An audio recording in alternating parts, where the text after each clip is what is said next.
Boker Tov, heureux de vous retrouver sur studiokalita.com. Nous sommes en compagnie de Daniel Benaïm. Daniel Benaïm, bonjour. Boker Tov. Boker Tov aux éditeurs de Studio Kalita. Merci. Et je rappelle que vous êtes le directeur général, le délégué général de l'Agence juive en France et en Europe. Alors, nous allons parler avec vous ce matin de ces salons de l'Aliyah qui sont prévus et qui vont se tenir dimanche à Paris, lundi, si je ne m'abuse, à Marseille et mardi à Lyon. 3 salons importants, 3 salons d'Aliyah en perspective de la Aliyah des Juifs de France de cet été peut-être également. On va beaucoup parler donc des résultats des élections présidentielles en France de ce dimanche qui auront-ils une influence, un impact sur la Aliyah? La première question que je voudrais vous poser, à votre avis, après ce qui s'est passé dimanche, après ce que l'on a vu, la victoire d'Emmanuel Macron, mais également le score assez important de Marine Le Pen, est-ce que vous avez eu le sentiment, un certain frémissement dans la communauté juive au sein des gens qui avaient déjà peut-être déposé un dossier d'Aliyah? Est-ce qu'il y a un réveil de l'Aliyah de France après ces élections ou pas? Il n'y a pas un réveil particulier au lendemain de ces élections, mais par contre, je pense que le terme de frémissement était exact en ce qui concerne la période de la campagne électorale, puisqu'il y a eu un certain nombre de scénarios, de risques qui ont été envisagés et qui ont sans aucun doute inquiété un bon nombre de Juifs en France.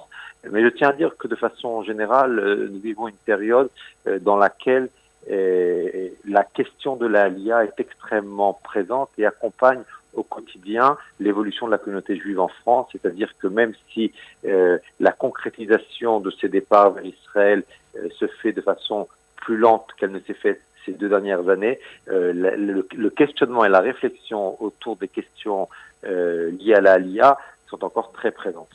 Alors, je parlais de ces salons. Quelles sont les questions qui reviennent le plus fréquemment lors de ces salons quand vous rencontrez des candidats à la Aliyah? Je veux dire, souvent dans le cadre de ces salons, on rencontre en fait différents profils de personnes qui se situent à une étape différente dans la réflexion autour de l'Aliyah. On va pouvoir rencontrer dans ce salon des personnes qui vont venir réfléchir pour la première fois à l'idée de l'Aliyah. Et globalement, ce qu'ils viennent chercher, c'est d'essayer de comprendre un petit peu ce qu'est la réalité israélienne, qu'est-ce qui se cache derrière le mot et le concept d'Aliyah. On va rencontrer d'autres personnes qui ont déjà fait le choix de la Aliyah, mais qui sont encore pas concrètement dans sa mise en application et qui vont venir se renseigner de façon un peu plus concrète sur les sujets de la vie quotidienne. Et la troisième catégorie de personnes, c'est probablement ce dont vous avez parlé au départ, ces mêmes personnes qui vont faire leur Aliyah cet été et qui, elles, viennent avec vraiment, je dirais, des questions encore plus précises pour préparer vraiment les dernières étapes qui précèdent la Aliyah. Alors, on se souvient de ce pic d'Aliyah qu'il y a eu en 2015 avec près de 8000 olim. Et puis ensuite, on a assisté à une baisse. Et cette baisse, elle semble être constante. Donc, moins d'olim depuis 2 ans. D'abord, comment expliquer cette baisse? Et puis, est-ce qu'aujourd'hui, d'une certaine manière, les olim qui décident de faire leur Aliyah n'ont pas la même, ont pris une conscience de manière différente de la nécessité de la faire par rapport à ceux qui sont partis, on va dire, en 2017, tout de suite après les attentats ou au moment des attentats du Bataclan ou de l'Hypercacher? Oui, je crois qu'il y a eu un départ relativement massif les années 2014 et 2015 principalement.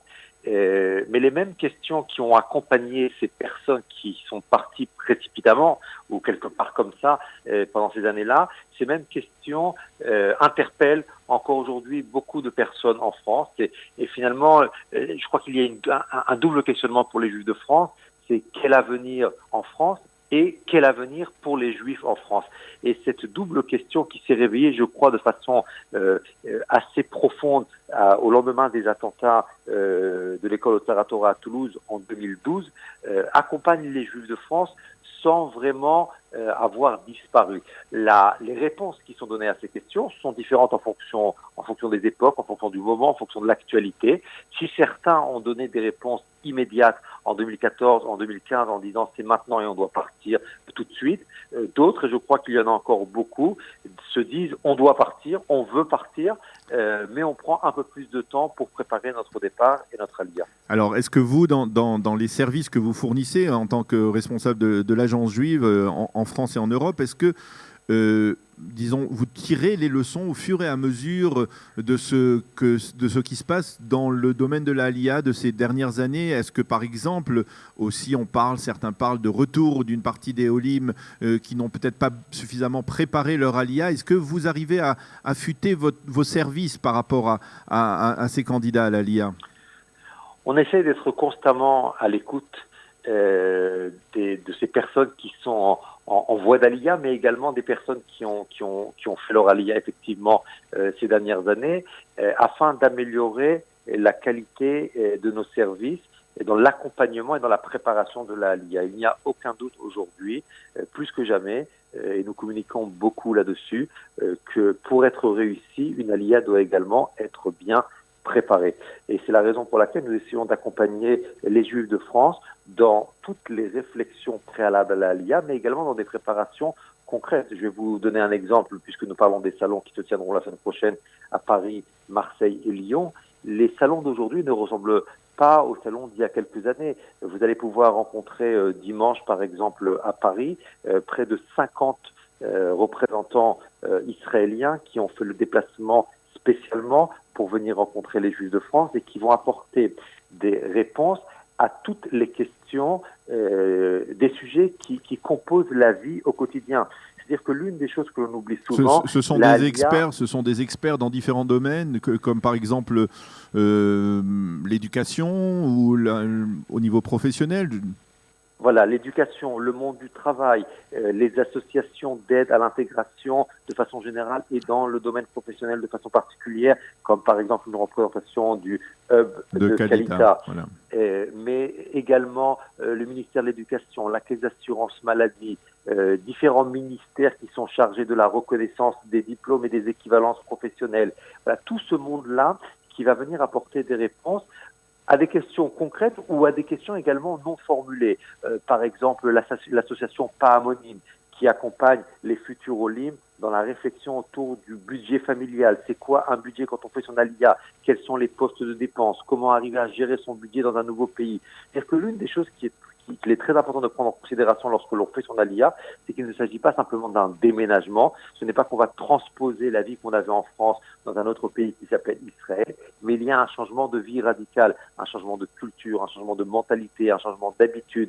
Et ce sont tous ces changements auxquels il faut se préparer et nous essayons d'accompagner les futurs Olim dans ces préparations. L'objectif n'est pas de décourager, parce que nous le savons, qui mieux que vous le savez également à Studio Qualita, des dizaines de milliers de Juifs ont fait leur Aliyah de France depuis la création de l'État d'Israël, donc cela est possible, mais il faut le faire de la façon la plus réfléchie et la mieux préparée possible pour se donner les meilleures chances de la réussir. Alors, on parle beaucoup, quand on parle d'Aliyah de France, surtout quand on a une vision, on va dire à partir d'Israël, si l'on consulte la presse et les médias israéliens, on a toujours l'impression que les Olim de France sont toujours des Olim particulièrement aisés, qu'ils arrivent avec on va dire, une valise de diplômes. Ce n'est pas véritablement toujours le cas, hein, puisqu'il semblerait, et si je ne m'abuse, corrigez-moi, qu'il y ait peut-être environ 50% des Olim de France qui ne disposent pas de diplôme particulier, qui ont fait une carrière dans le commerce ou dans différents secteurs, mais qui n'ont pas de diplôme qui vont leur permettre de se réintégrer professionnellement de manière assez facile en Israël. C'est effectivement le cas. Comment vous arrivez à faire face à cette demande, à leur demande spécifique en particulier? Oui, c'est vrai, et vous faites bien de le préciser. Il est important également de lutter contre les stéréotypes, parce que ces stéréotypes qui s'enracinent également dans la conscience générale rendent plus difficile la sensibilisation des pouvoirs publics, par exemple, aux questions d'intégration des Juifs de France. Effectivement, les Juifs de France ne sont pas tous médecins, avocats ou experts comptables. Il y a en France, par exemple, un certain nombre de métiers qui ne nécessitent pas de formation particulière, comme vous l'avez rappelé, dans les métiers du commerce, par exemple, et qui ne sont pas transposables en État en Israël, parce que le système est complètement différent. Il ne s'agit même pas là d'équivalence de diplôme, mais c'est tout simplement de métiers qui n'existent pas en Israël. Donc là aussi, il faut essayer, et c'est une difficulté supplémentaire, il faut d'un côté travailler, et je crois que nous le faisons aussi en partenariat avec Qualita de façon générale, il faut travailler auprès des pouvoirs publics pour essayer de faire prendre conscience de ces spécificités, d'essayer d'apporter des solutions particulières à ces Juifs de France.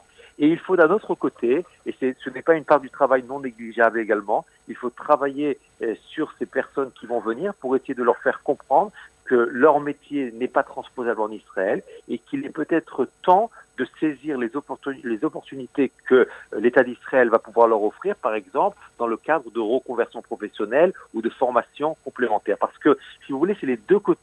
Il faut travailler sur les deux côtés. Il faut travailler sur le côté israélien pour comprendre cette spécificité, mais il faut aussi travailler sur les personnes qui vont faire leur aliyah pour leur faire prendre conscience que l'arrivée peut être difficile dans le domaine professionnel et qu'il faut arriver à en être conscient pour saisir les chances de reconversion professionnelle. Alors, un sujet dont on parle peut-être un peu moins, parce qu'on a le sentiment souvent de parler beaucoup des familles, des jeunes couples.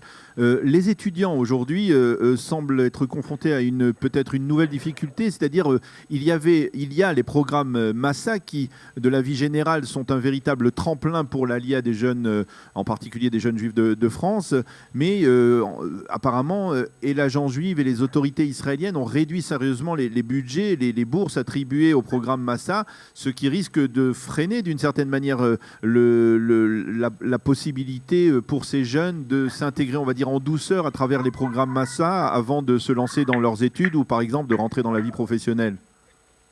Oui, alors il y a eu de façon, je dirais que malheureusement c'est un petit peu la rançon du succès de ce projet, le projet Massa, qui fait venir chaque année près de 12 000 jeunes du monde entier, et à peu près 10%, un peu plus de 10% parmi ces jeunes de Français, et que le budget général étant limité, aujourd'hui le système de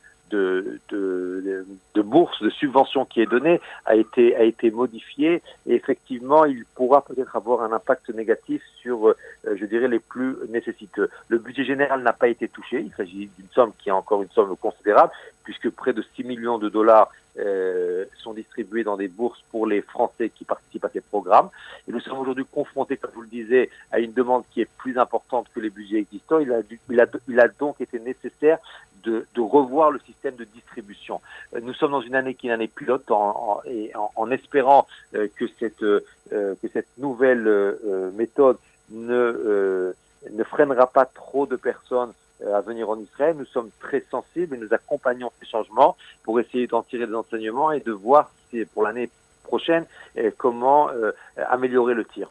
Alors une dernière question, c'est une question presque incontournable lorsqu'on s'adresse au délégué général de l'agence juive en France.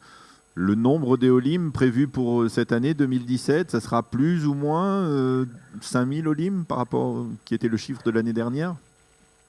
Écoutez, ce que je dis de façon générale, c'est qu'on est effectivement plus ou moins dans la même tendance que l'année 2016, mais que l'on pourra parler d'un chiffre de façon sérieuse qu'à la fin du mois de juin. C'est-à-dire que, si vous voulez, on ne parle pas d'une chaîne de fabrication que l'on programme et à partir de laquelle on peut savoir exactement le nombre d'unités qui vont être produites, mais on parle de processus qui sont des processus humains. Donc, lorsque l'on regarde aujourd'hui le nombre de personnes inscrites dans notre système informatique qui comptent faire leur aliyah d'ici le 31 décembre 2017, effectivement, nous sommes à des chiffres qui sont très semblables à ceux de 2016. Mais néanmoins, ces chiffres peuvent encore évoluer dans les deux sens. C'est la raison pour laquelle il est difficile, avant la fin du mois de juin, de donner une projection réaliste des chiffres de l'année. Je vous rappelle que les chiffres de l'aliyah ne sont absolument pas linéaires, qu'il y a un pic particulier en été. C'est la raison pour laquelle, à la fin du mois de juin, nous avons plus de visibilité sur l'ensemble de l'année. Eh bien, Daniel Benaïm, merci d'avoir répondu à nos questions sur cette Aliyah de France à la veille de ces salons à Paris, Marseille et Lyon la semaine prochaine. Je vous remercie d'avoir été avec nous. Et je rappelle que comme nous l'avons dit, eh bien, comme vous l'avez dit, même Kalita aura un stand dans les différents salons, ces différents salons d'Alia à Paris, Marseille et Lyon. Et le hub de Kalita aura un stand en particulier pour une orientation professionnelle. Merci Daniel Benaïm et Shabbat Shalom. Merci à vous, Shabbat Shalom. Et pour plus d'informations, je vous rappelle notre site internet www.agencejuive.org. Merci, c'est chose faite. Merci et à bientôt. Shabbat Shalom.